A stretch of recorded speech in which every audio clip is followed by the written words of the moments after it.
तो आज हम बात करेंगे बॉलीवुड के शहंशाह अमिताभ बच्चन की ज़िंदगी के उस अंधेरे चैप्टर की जिसे लोग बैंकरप्सी कहते हैं।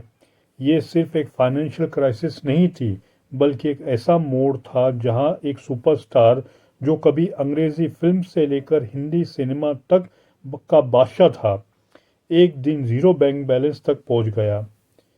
90 करोड़ का कर्ज, 55 लीगल केसेस, क्रेडिटर घर पे दरवाजे पर गालियां देते हुए खड़े हो जाते और वो डर के हिस्से लेने वाली प्रतीक्षा बंगलो, ये सब सच था। लेकिन ये कहानी सिर्फ बर्बादी की नहीं है, कमबैक की है। अमिताभ जी ने कैसे इसे उभरा, धीरूभाई अंबानी जैसे इंडस्ट्रीज ने कैसे मदद की ऑफर की जो उन्होंने ठुकरा दी, और वो अननोन फैक्ट जो आज भी बहुत कम लोग जानते हैं। आज हम इस सब पे डिस्कस करेंगे, एक्सप्लोर करेंगे। दोस्तों, वीडियो एंड तक बने रहे और इसे सब्सक्राइब करना ना भूलिएगा। शुरू करते हैं। अमिताभ बच्चन का जन्म हुआ था 11 अक्टूबर 1942 को इन इलाहाबाद, आज प्रयागराज है। एक मिडिल क्लास फैमिली में।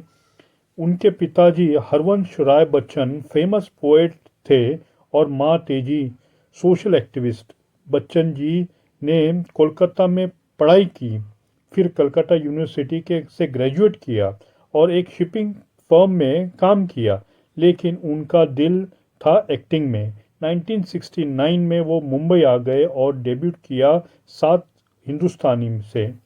असली ब्रेक थ्रू आया 1971 के आनंद से, जहां वो राजेश खन्ना के साथ एक डाइंग फ्रेंड रोल में थे। इतना इम्पोर्टेंट इम्पैक्ट था कि लोग उन्हें एंग्री यंग मैन कहते थे। फिर तो चैन छूट गई। जंजीर 1973, दीवार 1975, शोले 1975, डॉन 1978 और त्रिशूल 1978। ये फिल्म ने उन्हें सुपरस्टार बना दिया। 70s और 80s में वो बॉलीवुड के किंग थे और हर फिल्म हिट रही। फैन फॉलोइंग लाखों में और इनकम करोड़ में। उन्होंने अपने नाम से परफ्यूम लॉन्च किया, एयरलाइंस में इन्वेस्टमेंट किया और पॉलिटिकल एम्बिशंस भी जाग गए। लेकिन ये पीक था जहां से गिरना और भी दर्दनाक होता है। बच्चन जी ने की नेटवर्थ उस टाइम एस्टिमेटेड अराउंड 100 करोड़ से ज़्यादा थी।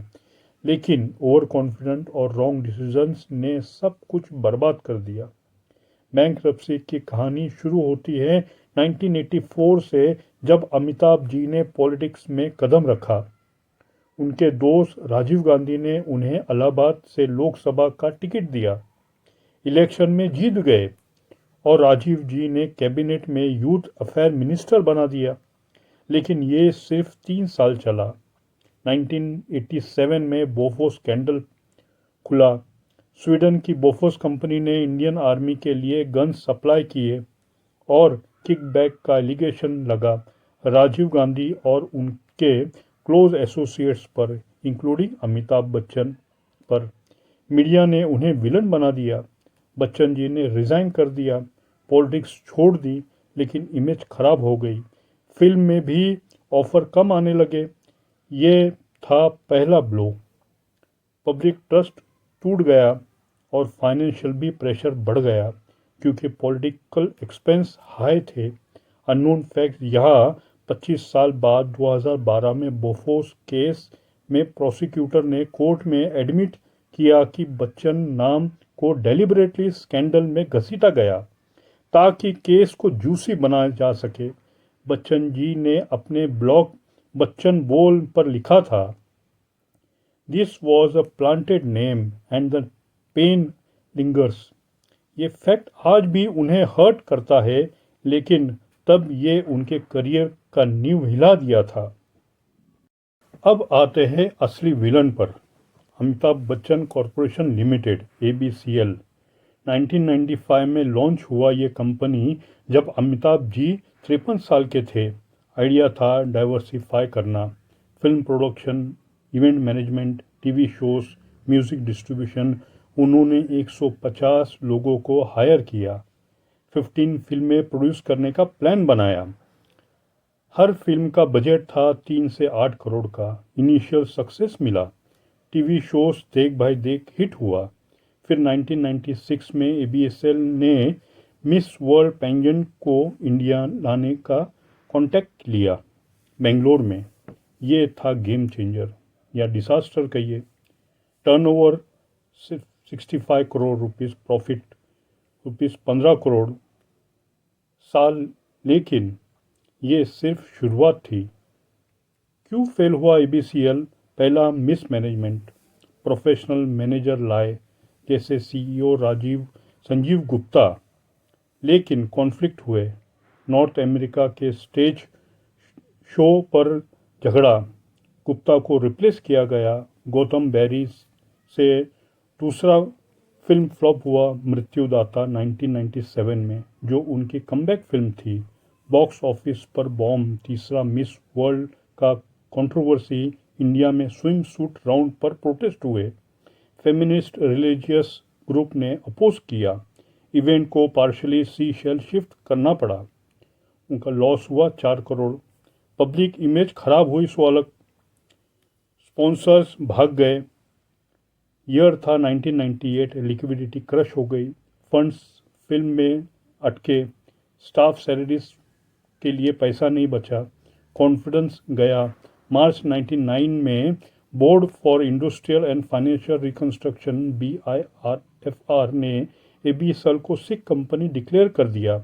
डेप्ट हुआ $14 मिलियन यानी 90 करोड़। ये था बैंकरप्सी का बीज। चलिए डिटेल में देखते हैं कैसे ये डेप्थ बढ़ा। पहले एबीसीएल ने लोन लिया बैंक से, फाइनेंशियल इंस्टीट्यूट से, गवर्नमेंट बॉडीज जैसे दूरदर्शन से। अमिताभ जी और जया जी ने पर्सनल गारंटी साइन की गलत एडवाइस पर। सोचा कुछ नहीं होगा, लेकिन जब कंपनी फेल हुई पर्सनल लायबिलिटी आ गई। 90 करोड़ का ब्रेकअप। फिल्म ने प्रोडक्शन कॉस्ट 40 से 50 करोड़, मिस वर्ल्ड एक्सपेंसेस 10 से 15 करोड़, अनपेड वेंडर्स और स्टाफ के टोटल 20 करोड़। दूसरा, tech issue, income source blocked हो गई, गवर्नमेंट रेड घर पर। तीसरा, नो इनकम, फिल्म के ऑफर्स आना ज़ीरो, बंद हो गए क्योंकि एज 57 और इमेज हैज़ बीन बन गई, पूरा डिस्ट्रैक्ट हो गया। इलस्ट्रेटेड वीकली ऑफ इंडिया ने कवर पर हेडलाइन आया, फिनिश्ड। ये था ह्यूमिलिएशन का पीक। क्रिएटर्स डेली घर पर आते, प्रतीक्षा के गेट पर चिल्लाते, गालियां देते, पैसे दो वरना ये घर नीलाम हो जाएगा। बॉम्बे हाई कोर्ट ने ऑर्डर दिया कि प्रतीक्षा और 2 फ्लैट बेच नहीं सकते। बच्चन जी ने सहारा इंडिया फाइनेंस से मॉर्गेज किया बंगलोज, फंड रेज किया। इमोशनल साइड थी। एक इंटरव्यू में कहा, every embarrassing, creditors on the door every day, abusive threatening, family suffer हुई। जया जी, ऐश्वर्या, तब अभिषेक की शादी नहीं हुई थी, सबको टेंशन, बैंक बैलेंस ज़ीरो। मेरा व्यक्तिगत बैंक बैलेंस शून्य हो गया, यह अमिताभ जी का कहना है। अब 55 लीगल केसेस की बात करते हैं। ये सब एबीसीएल के क्रेडिटर्स ने फाइल किया। बैंक्स जैसे Canara bank, Doordarshan personal loan, हर केस में attachment of assets property seize होने वाली थी। बच्चन जी ने बताया, मैनी डेब्ट to government institution, some mistakenly guarantee. Advice ने उन्हें फंसाया। कोर्ट में हर रोज़ हियरिंग, लॉयर की फीस और वो डर कि एसेट छीन जाएगी। अननोन फैक्ट्स ये है कि एक केस में दूरदर्शन ने उन पर केस किया क्योंकि एबीसीएल ने इवेंट के लिए पेमेंट पेंडिंग रखा। बाद में रिकवर के टाइम बच्चन जी ने दूरदर्शन के लिए कमर्शियल किए ताकि वो डेब्ट क्लियर हो सके। ये था उनका डेडिकेशन। दूसरा अननोन फैक्ट ये है कि एसोसिएट्स जो पहले एबीसीएल ज्वाइन करने को तरस रहे थे, वही लोग अब रूड हो गए। एलिटेफ लिखने को तैयार जैसे बिहेव कर रहे थे। इंडस्ट्री ने उन्हें छोड़ दिया, अकेला छोड़ दिया। सोचा ओवर, ख़त्म हो गया, लेकिन ये सब उन्हें एक स्ट्रॉन्ग बनाया। यहाँ आता है इमोशनल ट्विस्ट। धीरूभाई अंबानी रिलायंस के फाउंडर ने बच्चन जी को की हालत का पता चला। उन्होंने बिना सोचे अपने बेटे अनिल अंबानी, जो बच्चन जी के भी दोस्त थे, से कहा इसका बुरा वक्त चल रहा है, इसे कुछ पैसे दे दो, सारा क्राइसिस सॉल्व हो जाएगा।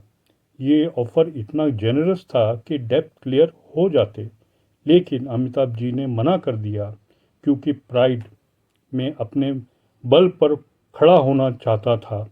उन्होंने कहा बाद में एक इवेंट पर अंबानी ने पब्लिकली उन्हें उनकी तारीफ़ की। ये लड़का गिर गया था लेकिन अपने बल पे फिर खड़ा हो गया। मैं उसकी इज्जत करता हूँ। बच्चन जी ने रिफ्लेक्ट किया, his word were more valuable than the money. Unknown fact ये है कि ये ऑफर सिर्फ फाइनेंशियली नहीं, इमोशनल सपोर्ट था। अनिल अंबानी बाद में भी हेल्प किए, इंट्रोडक्शन किया। ये दोस्ती आज भी याद की जाती है और ये प्रूफ करता है कि ट्रू फ्रेंड्स क्राइसिस में दिखाई देते हैं। अब असली मिरेकल आता है कमबैक का। 1999-2000 में जब सब खत्म हो गया था, बच्चन जी ने फिल्म मेकर यश चोपड़ा के घर जाके कहा, मुझे काम दो, डेब्ट क्लियर करना है। यश जी ने उन्हें मोहब्बतें ऑफर की, supporting role as strict principal Narayan Shankar. Film superhit हुई, रुपए 80 करोड़, बिजनेस आइकॉनिक डायलॉग, परंपरा, प्रतिष्ठा, अनुशासन मेम बन गए। इसके बाद चेन खुल गई। कभी खुशी कभी गम 2001, बागबान 2003, ब्लैक 2005। पैरेलल टीवी एंट्री की, Kaun Banega Crorepati, KBC inspired who want to be a millionaire 2000 में लॉन्च हुआ। 85 एपिसोड के लिए उन्हें 15 करोड़ मिले। शो ने उन्हें हाउसहोल्ड बना दिया। दोबारा खड़े हो गए, कमर्शियल किए, एंडोर्समेंट किए, आईसीआईसी बैंक के लिए, पेप्सी के लिए, एबीसीएल को रीलॉन्च किया एबी कॉर्प के नाम से 2001 में। सुब्रत रॉय, सहारक और अमर सिंह ने उनकी मदद की। 2003 तक पूरा ₹90 करोड़ डेब्ट क्लियर किया।